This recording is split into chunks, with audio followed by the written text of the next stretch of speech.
ನಮಸ್ಕಾರ ಸ್ನೇಹಿತರೆ. ಪಿಂಚಣಿ ಯೋಜನೆಗಳ ಸಹಾಯಧನಕ್ಕಾಗಿ ಕಾಯುತ್ತಿರುವ ರಾಜ್ಯದ ಎಲ್ಲಾ ಫಲಾನುಭವಿಗಳಿಗೆ ಒಂದು ಪ್ರಮುಖವಾದ ಅಪ್ಡೇಟ್ ಇಲ್ಲಿದೆ. ಸಂಧ್ಯಾ ಸುರಕ್ಷಾ ವೃದ್ಧಾಪ್ಯ ವೇತನ, ವಿಧವಾ ವೇತನ ಹಾಗೂ ಅಂಗವಿಕಲರ ಪಿಂಚಣಿ ಪಡೆಯುತ್ತಿರುವ ಜನರಿಗೆ ಸರ್ಕಾರದಿಂದ ಹಣ ಬಿಡುಗಡೆ ಪ್ರಕ್ರಿಯೆ ಪ್ರಾರಂಭವಾಗಿದೆ. ಕಳೆದ 2 ದಿನಗಳಿಂದ ಸರ್ಕಾರಿ ಮಟ್ಟದಲ್ಲಿ ಪ್ರಕ್ರಿಯೆಗಳು ಪೂರ್ಣಗೊಂಡಿದ್ದು ಹಂತ ಹಂತವಾಗಿ ಹಣ ಫಲಾನುಭವಿಗಳ ಖಾತೆಗೆ ತಲುಪುತ್ತಿದೆ.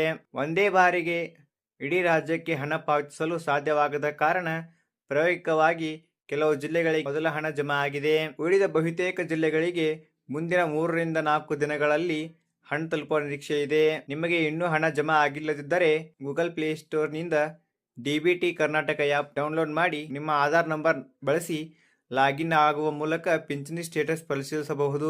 ಒಂದು ವೇಳೆ ನಿಮ್ಮ ಪಿಂಚಣಿ ಸಂಪೂರ್ಣವಾಗಿ ನಿಂತು ಹೋಗಿದ್ದರೆ ನಿಮ್ಮ ಹತ್ತಿರದ ನಾಡ ಕಚೇರಿ ಅಥವಾ ತಹಸೀಲ್ದಾರ್ ಕಚೇರಿಗೆ ಭೇಟಿ ನೀಡಿ ಆಧಾರ್, ಬ್ಯಾಂಕ್ ಪಾಸ್ಬುಕ್ ಹಾಗೂ ಹೊಸ ಆದಾಯ ಪ್ರಮಾಣ ಪತ್ರ ನೀಡಿ ಈ KYC ಅಪ್ಡೇಟ್ ಮಾಡಿಸಿಕೊಳ್ಳಿ. ಹಾಗೆಯೇ ನಿಮ್ಮ ಬ್ಯಾಂಕ್ ಖಾತೆ ಸಕ್ರಿಯವಾಗಿದೆಯೇ ಮತ್ತು ಆಧಾರ್ ಲಿಂಕ್ ಆಗಿದೆಯೇ ಎಂಬುದನ್ನು ಒಮ್ಮೆ ಪರಿಶೀಲಿಸಿಕೊಳ್ಳಿ. ಈ ಮಾಹಿತಿಯನ್ನು ಅಗತ್ಯವಿರುವ ಎಲ್ಲರಿಗೂ ಶೇರ್ ಮಾಡಿ. ನಮ್ಮ ಚಾನಲ್ ಸಬ್ಸ್ಕ್ರೈಬ್ ಮಾಡಿ. ಧನ್ಯವಾದಗಳು.